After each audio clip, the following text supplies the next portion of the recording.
am yeneen génération yoo xamante ne nii dañuy ñëw ñoom it pour essayer de bousculer la hiérarchie.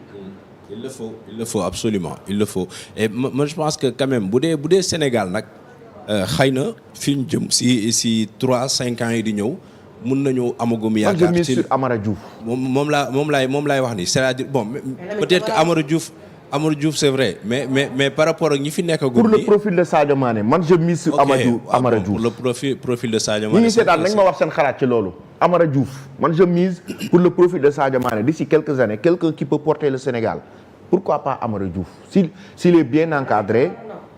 Le micro. Lamine Camara non. Lamine Camara peut le faire. Pourquoi pas. Mais là, par exemple, il parlait du poste de Sadio Mané et de son profil. Ok, poste pour poste. Waaw, c'est-à-dire c'est vrai. Amara c'est un bon joueur, il a du talent vraiment, c'est un jeune boo xamante ni gars yi war nañ ko jàppale pour man. Il mérite vraiment d'être encadré, d'être galvanisé quoi, parce que situation bi muy dund actuellement nii xëy na bu nekkoon ni mu ngi nekkul ci situation bi dina gën a mun a am une bonne carrière boo xamante ni suñ ko si jàppalee vraiment dina mun a am ci moom yaakaar bi ñu am si Sadio Mané bi nii. Mais actuellement par rapport ak li fi nekk gum nii li ma doon wax léegi nii ci 3-5 ans yi nii. Par rapport au style de joueur leader yi ngay wax noonu di leen citer. bu weesoo maanaam koo xamante ni dafa war a am le même profil de Sadio Mané et tout ça moi je pense que y a 2 joueurs actuellement yoo xamante ni ils sont dans l'équipe sénégalaise. et xëy na fii ak 3 ans 5 ans mun nañu am yaakaar si ñoom ñu porte équipe bi c'est Pape Gueye et Lamine Camara. moi je pense que ay joueurs lañ yoo xamante ni actuellement vraiment li ñu commencé di montrer gum en termes de résultats si seen productivité bu ñu am ci jeu am ko aussi tam seen club. moi je pense que fii ak 3-5 ans mun nañu porter équipe sénégalaise. mais Amara Diouf. tu penses pas que ne mën na ñëw porter équipe bi. pourquoi pas loolu laa wax non j'ai dit dama ni Amara Diouf tey jii nii effectivement pour le poste de Sadio Mané bi ngay wax noonu. c'est un joueur boo xamante ni yaakaar am na ci moom. mun na porter équipe bi mais dama ni actuellement li ñu gisagum ñi fi nekk xam nga Amara actuellement ñëwagul. oui ou non. donc ñi fi nekkagum mooy Lamine Camara la ñu gis ak Pape Gueye yoo xamante ni. mais gis nañ avec l'équipe nationale U17. leadership bi booy bi di dégager. mais bien sûr.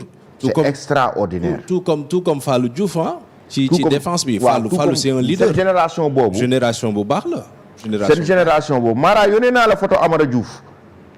cette génération boobu noonu. c'est extraordinaire. non ils sont bons. les Amara Diouf les Yaya Diémé les Serigne Fallou Diouf.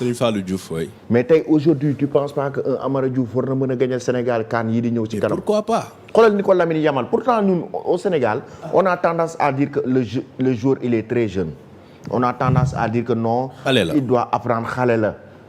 mais Lamine Yamal bi muy am 16 ans presque âge Mohamed la ko Xavi di dugal mu jouer Liga. amul woon sax droit à jouer 90 minutes dañ ko ne 70 minutes lay jouer. mais attends xale yi tey jii nii Lamine Yamal presque moo porté Barça il a que 17 ans. mais espoir xale moo koy def déjà. regarde le cas de Sadio Mané fa la jógee balaa muy ñëw équipe nationale olympique la jógee. waaw donc il était très jeune. le cas de Lamine Camara ak ki nga wax léegi nii l'autre là donc c'est des jeunes.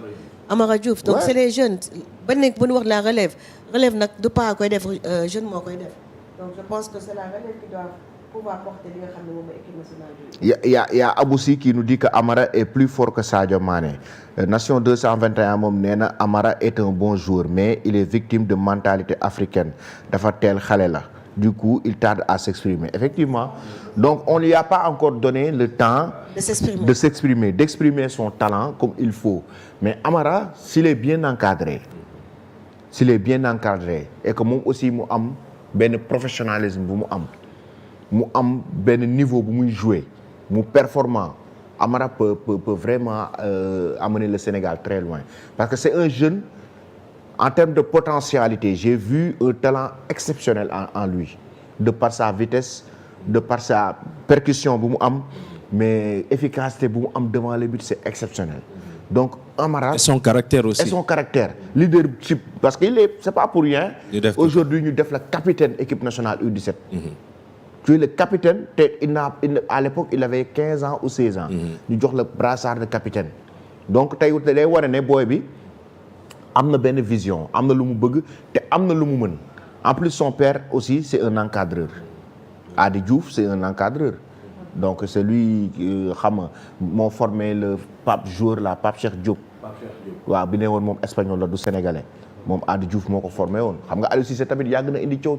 ci dëkk bi Pape Cheikh Diop moo ne woon du espagnol la du sénégalais Aliou Cissé moo ko indi voilà un autre défi nag un défi majeur buy xaar suñu prochain sélectionneur bi c'est que il faut que ñu ubbi football sénégalais bi ñu ubbi ko football sénégalais bi il faut ñu ubbi ko mais gis naa kii sax dugal récemment doomu Fadiga bi Noah Fadiga en conférence li gis naa mu dugal il faut tous les appeler xam nga tey Elamine c'est les binationaux quoi il faut que ñu ubbi football bi talent yi nga xamante ni ñu ngi fii nekk encore une fois ci suñu foot local bi wala ñu nekk au niveau étranger du football mais qui sont des Sénégalais des binationaux whatever you like mais am nañu seen talent ay joueurs lañu ndaw lañu. mais dañ leen xëcc jox leen chance boobu noonu.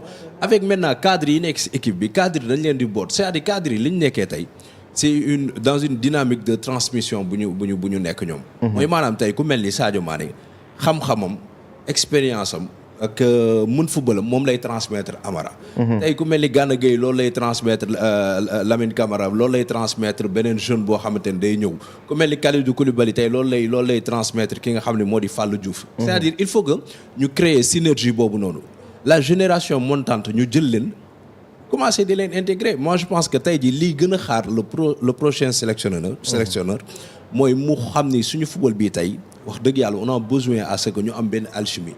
entre la génération bi nga xamante ni presque moom elle est plus proche de la porte ak génération bi nga xamante ne mooy la génération montante athlétisme la ñuy wax ni passage de témoin lay doon waaw passage de témoin donc ça doit se préparer dès maintenant du ñu xaar ba nga xam ni les anciens dem nañu ba jeexal ñu demande encore dafa naan dañuy demande reconstruire reconstruction je pense que dañu moo def continuité comme l'a dit Sam léegi lañ ko war a préparer maanaam le passage à témoin mais le cas Noah Fadiga comme ni mu ko waxee léegi ci Amara Diouf mi ngi nii le jeune joueur il est très bon Amara c'est un joueur boo xamante ne nii il fait ses preuves donc avec les petites catégories il a montré quand même qu'il est capable vraiment de se hisser sur le toit du football maintenant est-ce que entraîneur bii di ñëw dina ko jox chance am loolu mooy la il faut ñu régler ce problème ah. il faut ñu régler ce problème là. Et ça c'est le rôle de la direction technique aussi. tu sais xam nga loolu dal nañu.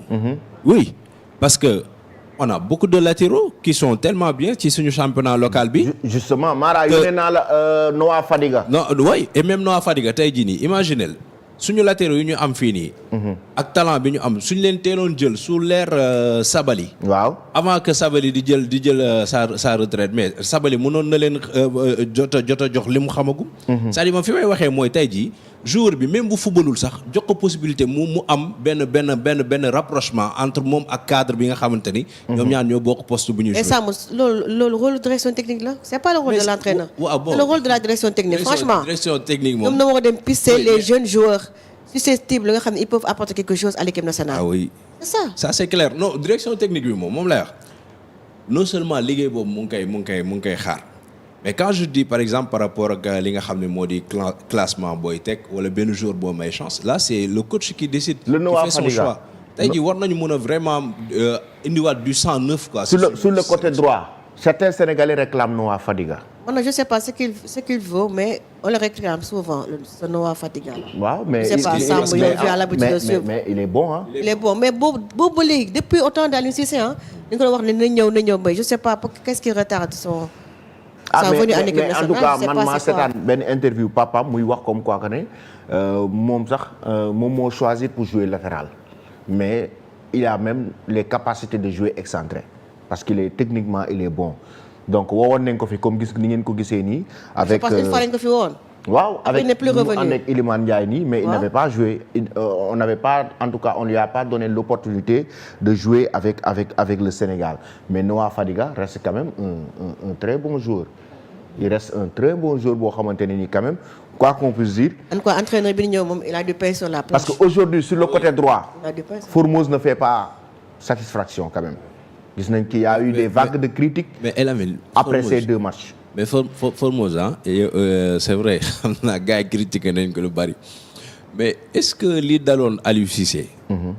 ci suñu si bi muy yore équipe bi est-ce que loolu war na mën a dalaat suñu prochain sélectionneur. non mais da nga war a jàng ci yu bëri. parce que lu tax mooy c'est-à-dire quoi voilà lu tax mooy xam nga Formose déjà c'est pas un latéral de profession. moom.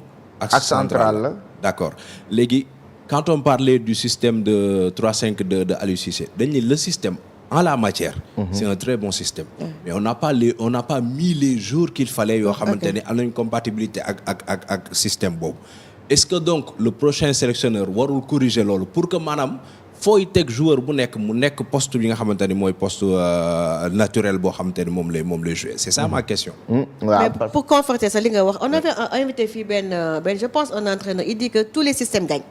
Maintenant il faudra y mettre les joueurs qu'il faut à la place qu'il faut. mais bon c'est pas un problème système mais problème de système bi nga xam ne est-ce que fi nga fa teg nit ñi foofu la ñu war a jouer. parce que tous les systèmes gagnent hein. Ouais, c'est ce que le coach avait dit la dernière fois. donc Noah Fadiga il a été buteur avec la Gantoise. victorieuse de Molde en Conférence League tout récemment lii nii semaine bii la donc pour man il mérite quand même d'être vraiment appelé par